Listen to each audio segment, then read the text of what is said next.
الحمد والصلاة والسلام على خاتم النبيين محمد وعلى آله وأصحابه أجمعين ومن تبعهم بإحسان إلى يوم الدين. أما بعد، ثم استوى على العرش وذلك في 7 مواضع من القرآن. بحث چل رہی ہے صفت استواء اللہ علی عرشہ کی. استواء کا معنی بیان کیا گیا لغوی اور اس کے مفہوم کو واضح کیا گیا. العرش کا معنی پچھلے درس میں بتایا جا رہا تھا. اصل میں میرے محترم سامعین و متابعین اور بر وقت یا بعد کے مشاہدین، اصل مسئلہ اس عقیدے کا یہ ہے کہ جب استوا کے معنی کی تعین ہو جائے اور لغوی اعتبار سے معنوی لحاظ سے اس کا مفہوم متعین ہو جائے اور اضافی معنی کے طور پر اس کا مفہوم سمجھ میں آ جائے، ایسے ہی العرش کے معانی اور اس کے اوصاف جو کتاب و سنت میں وارد ہیں، اس حیثیت سے عرش کا معنی و مفہوم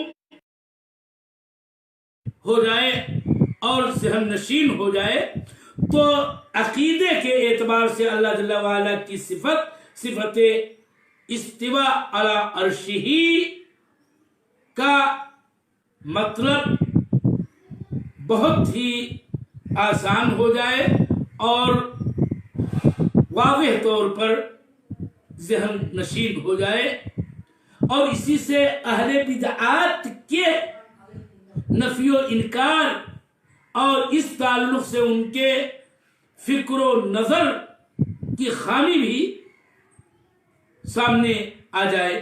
اور اسی لیے استواء کی لغوی تشریح کے ساتھ ساتھ عرش کا معنی و مفہوم اچھی طرح سے واضح کرنے کی میں کوشش کر رہا ہوں. علماء افاضل مستند اہل علم کی تحریروں کی روشنی میں کہ انہی سے استفادہ کر کے میں یہ درس آپ کے سامنے پیش کر رہا ہوں. اس لیے بات تھوڑی سی دہرانے کی ہے کیونکہ کل کسی وجہ سے انقطاع ہو گیا تھا درس میں. عرش کا معنی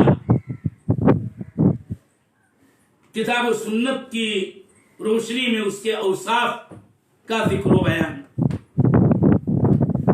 لغوی اعتبار سے عرش کا معنی یہ ہے کہ عرش اس سریر یعنی تخت کو کہتے ہیں جس پر دنیا کے اندر بادشاہ بیٹھا کرتے ہیں اور ماضی میں بالخصوص بیٹھا کرتے تھے. جیسا کہ ملکہ سبا کے بارے میں قرآن میں اللہ جل وعلا ہی کے کلام میں ہدہد کے زبان پر حکایت موجود ہے کہ وَلَهَا عَرْشٌ عَظِيمٌ. اور عرش کے لغوی معنی میں یہ بات بھی داخل ہے کہ عرش کو عرش اسی لیے کہا جاتا ہے کہ وہ اپنے علاوہ اور دیگر بیٹھنے کی چیزوں سے اور بیٹھنے کے مقامات سے، بیٹھنے کی جگہوں سے وہ بلند ہوتا ہے، اور اسی لیے کہ بادشاہ تاکہ سب سے اوپر رہے. رہی بات عرش الرحمن کی، تو یاد رہے کہ عرش الرحمن کی بابت جو کچھ کتاب و سنت میں وارد ہے اس کا ایک سرسری ذکر میں یوں کر رہا ہوں۔ نمبر 1، عرش کے بارے میں یہ بات ذہن نشین رکھنی چاہیے کہ عرش اللہ جل وعلا کی مخلوقات میں سے سب سے عظیم مخلوق ہے۔ زمین، آسمان، یہ اللہ تعالی کی عظیم مخلوقات میں سے لیکن زمین آسمان سے کہیں اکبر بڑی مخلوق عرش ہے۔ آسمان و زمین سے بڑی مخلوق کرسی ہے۔ آیت الکرسی کی تشریح کے وقت اس کا ذکر ہو چکا ہے، اور کرسی سے کہیں عظیم عرش ہے۔ نمبر 2، قرآن کریم کی آیات میں اگر ہم دیکھتے ہیں تو عرش رحمان، عرش کی صفت کریم لائی گئی۔ ذو العرش المجید ایک قرأت کے مطابق کہ عرش کی صفت مجید ہے، بل کریم اور عظیم صفات سے بھی رفعت اور عرش کی فوقیت اور عرش کے ممتاز اور نمایاں ہونے کا معاملہ سامنے آتا ہے۔ نمبر 3، یہ بات یاد رہے کہ کتاب و سنت کے اور دیگر نصوص میں عرش کی جو صفات ہیں اس سے بھی یہ بات ثابت ہوتی ہے کہ عرش مخلوق، کہ مثلا عرش وہ ہے کہ جس کو اٹھایا جاتا ہے۔ رحمان کا عرش کہ ومن عنده، کہ اس کے ارد گرد فرشتے،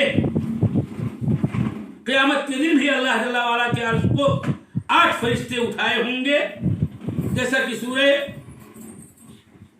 حقہ کی آیت کریمہ میں آیا کہ وَيَحْمِلُ عَرْشَ رَبِّكَ فَوْقَهُمْ يَوْمَئِذٍ ثَمَانِيَةٌ۔ ان آیات سے میں نے یہ بیان کرنا چاہا ہے کہ عرش محمول شے ہے۔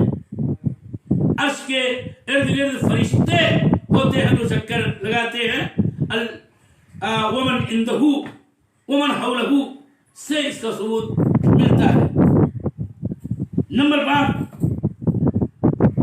یہ بات بھی یاد رہے کہ عرش کے قوائم یعنی اس کے پائے، اور اس کا ذکر حدیث میں آتا ہے۔ مسلم کی روایت ہے، اللہ کے نبی صلی اللہ علیہ وسلم نے کہا کہ لوگ قیامت کے دن صعق میں مبتلا ہوں گے، یعنی بے ہوشی میں مبتلا ہوں گے، نتیجتاً جو اس وقت زندہ ہوں گے سب مر جائیں گے، اور پھر اس کے بعد دوسری بار سور پھونکا جائے گا، سب زندہ اٹھ کھڑے ہوں گے، سب کو افاقہ ہو جائے گا۔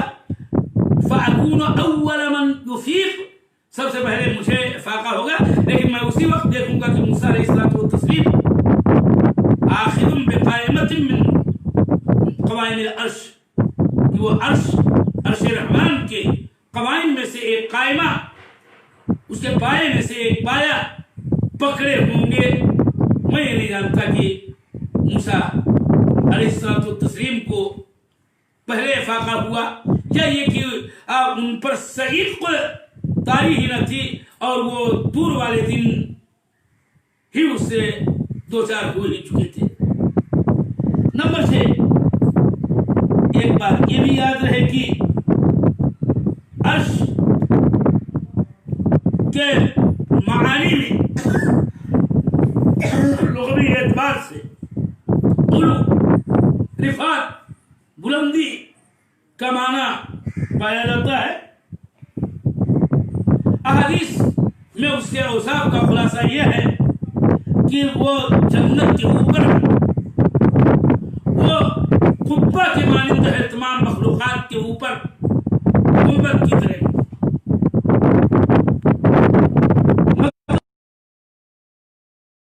ایک سائبان کو چھت کی طرح ہے، یا وہ چھت ہے۔ یہ بات معلوم رہے کہ وہ تمامی مخلوقات رب جل وعلا میں سب سے بلند و بالا مخلوق ہے، سب سے اوپر ہے، سب سے اونچائی پر ہے۔ عرش مخلوقات میں سب سے اوپر ہے، کوئی بھی چیز عرش کے اوپر نہیں۔ حدیث اوعال کی روشنی میں عرش سب سے اوپر، وفوق العرش رب العالمین، اور عرش کے اوپر رب العالمین۔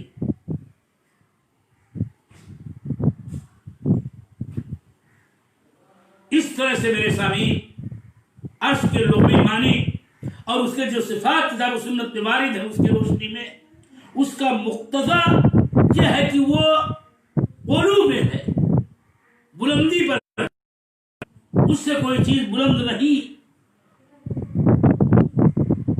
دلائل کتاب و سنت میں فرمان، اور عرش کو عرش جیسا کہ میں نے پہلے ہی کہا ہی اسی لیے جاتا ہے کہ وہ اپنے علاوہ سے بالائی پر ہوا کرتا ہے۔